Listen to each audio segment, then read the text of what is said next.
একটা recipe share করব, পটল চিংড়ি রেসিপি। একদম অনুষ্ঠান বাড়ির মতো খেতে হবে। দেখে নেওয়া যাক রেসিপিটা। ফার্স্ট লবণ, হলুদ, লঙ্কার গুঁড়ো দিয়ে চিংড়িটা ম্যারিনেট করে নেব।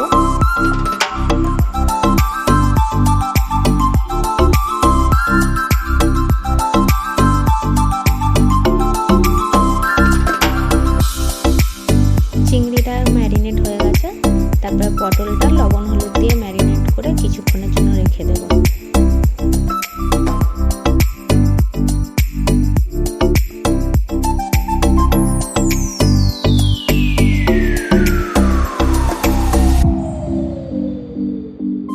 তারপর একটা কড়াই বসাবো, তাতে সর্ষের তেল দেব।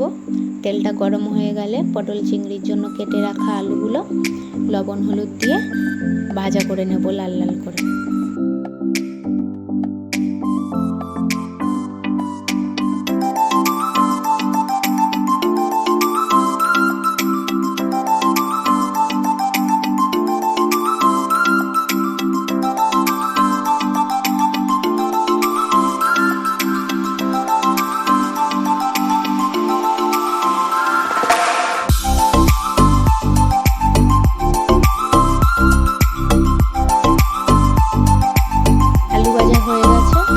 ওই তেলেই আগে থেকে ম্যারিনেট করে রাখা পটল আর চিংড়িটা ভাজা করে নেব।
তারপর কড়াইতে তেল দেব, আর একটু তেল দিয়ে গোটা গরম মশলা, গোটা জিরে, তেজপাতা, শুকনো লঙ্কা ফোড়ন দেব। ফোড়ন দিয়ে কুচি করে কাটা পেঁয়াজ দেব, দিয়ে ভালো করে ভেজে নেব।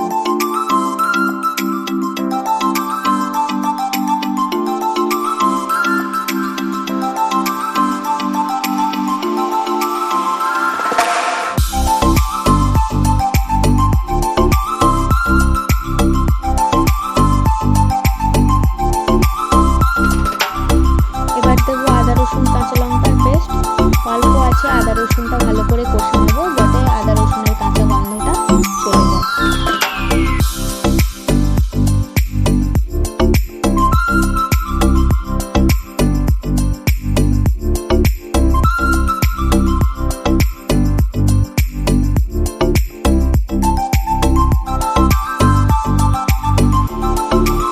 তারপর জিরের গুঁড়ো, ধনে গুঁড়ো, কাশ্মীরি লঙ্কার গুঁড়ো ও হলুদ দিয়ে 2 থেকে 5 মিনিট মশলাটা একদম অল্প আঁচেই কষবো। যখনই মশলা কষা হবে অল্প আঁচেই মশলাটা কষবো, যাতে মশলাটা পুড়ে না যায়।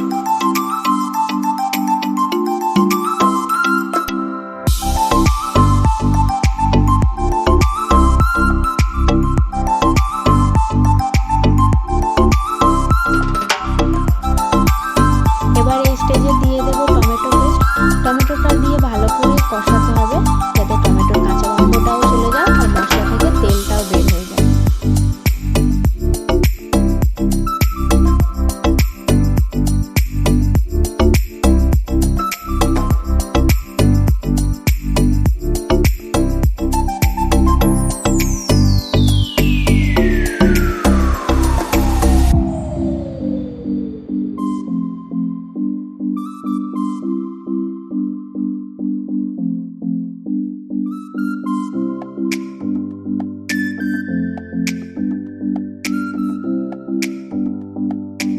মশলা থেকে কত সুন্দর তেল বের হয়েছে। এবার এই স্টেজে দেবো সামান্য চিনি। চিনিটা দেবো স্বাদগুলোকে ব্যালেন্স করার জন্য, আর পরিমাণ মতো লবণ দিয়ে দেবো।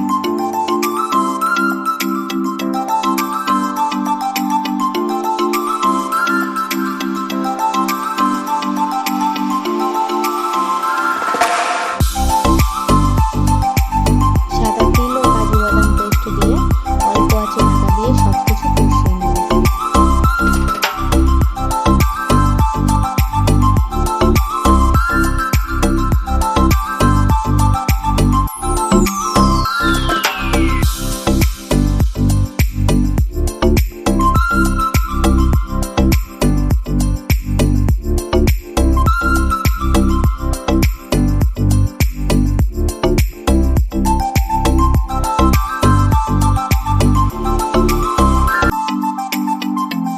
মশলা ভালো করে কষা হয়ে গেছে, মশলা থেকে সব তেল ছেড়ে দিয়েছে।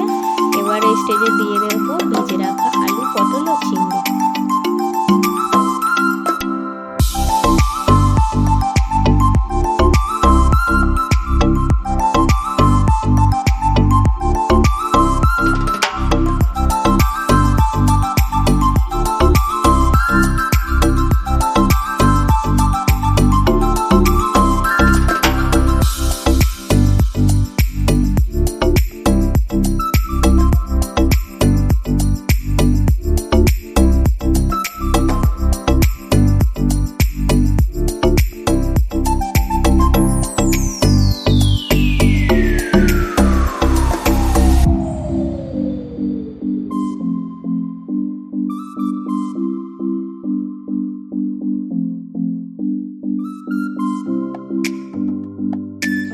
মশলার সাথে আলু, পটল, চিংড়িটা সামান্য একটু কষে পরিমাণ মতন জল দিয়ে ঢাকা দেব 5 থেকে 10 মিনিট।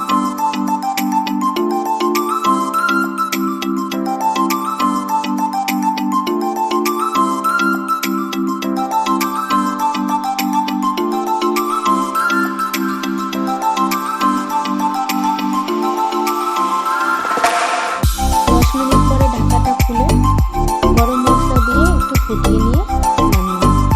গরম ভাতের সাথে পরিবেশন করব একদম সহজেই অনুষ্ঠান বাড়ির মতো পটল চিংড়ি বাড়িতেই বানিয়ে নেব। রেসিপিটি যদি ভালো